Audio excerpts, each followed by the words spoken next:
最近，美国海军部长在接受采访时认为，我国的造舰能力要远超美国，仅一家造船厂的产能就超过了全美国造船厂的产能。那么，造成这种巨大差距的原因又是什么呢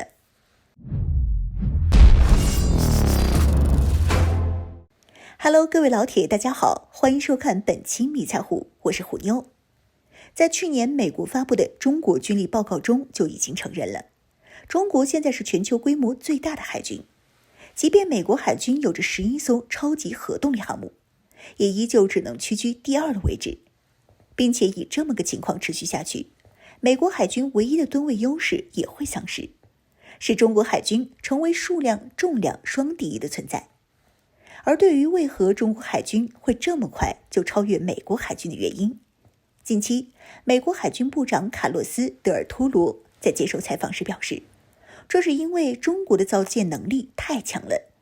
中国有着13家造船厂，而其中有些造船厂甚至是一家就比全美国造船厂的产能都高了。对于这些造船厂的具体信息，卡洛斯·德尔托罗并没有详细公布，但从过去的数据能得知，目前为我国海军生产军舰的造船厂有6家大型造船厂和2家小型造船厂，而美国则有7家造船厂，为海军和海岸警卫队生产军舰。虽说在船厂的数量上二者相差不大，但是在产能和人手上却是天差地别。美国的这7家造船厂中，只有1家纽波特纽斯造船厂能够生产航母，并且订单都排在了往后好几年，根本没有多余的精力进行其他生产。而中国的这几家大型造船厂都能进行航母的生产，并且规模和人手都在不断增长中，在本身产能就高于美国的情况下，未来将会更高。这位部长认为，当前中国海军大概有着各类型舰艇340艘左右，而美军只有300艘左右。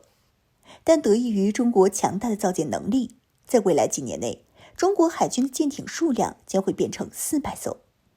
在五角大楼的计划中，要到2045年，美国海军才会拥有350艘，远低于中国海军的规模，甚至是和现在的中国海军差不多。并随着阿利伯克级驱逐舰这类型老旧军舰的退役，美国海军的舰艇规模将会进一步缩减，以至于中国海军可能在数量上形成对美国海军的碾压。当然，这位部长认为，美国海军并不是全面落后中国海军的，至少在军舰的性能和持续性作战上是如此。如果中国海军和美国海军进行持久战的话，那么最终获胜的一定会是美国海军。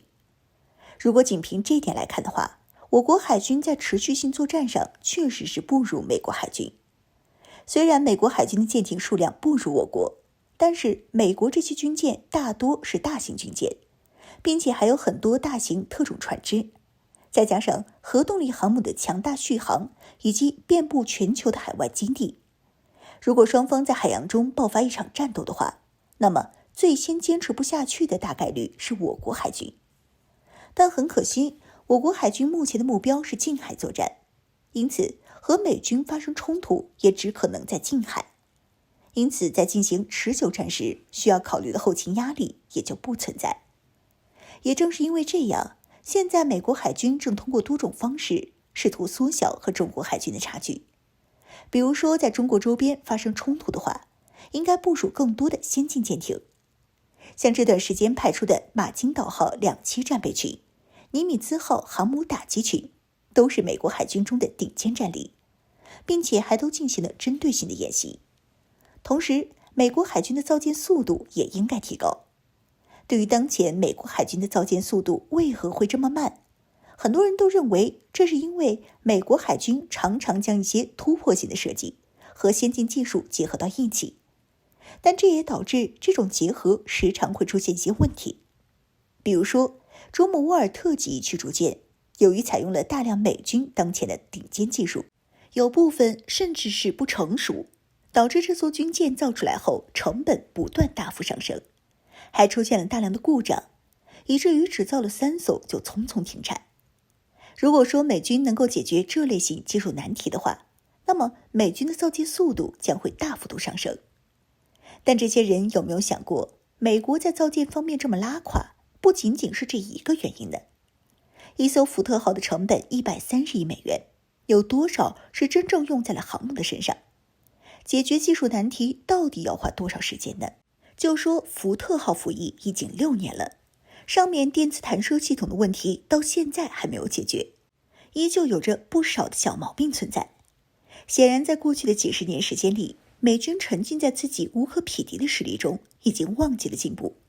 以至于中国海军在这段时间里实现了追赶乃至是超越。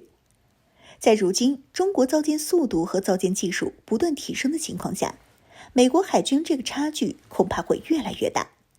想继续凭借着技术差距获得优势的想法，怕是有点困难。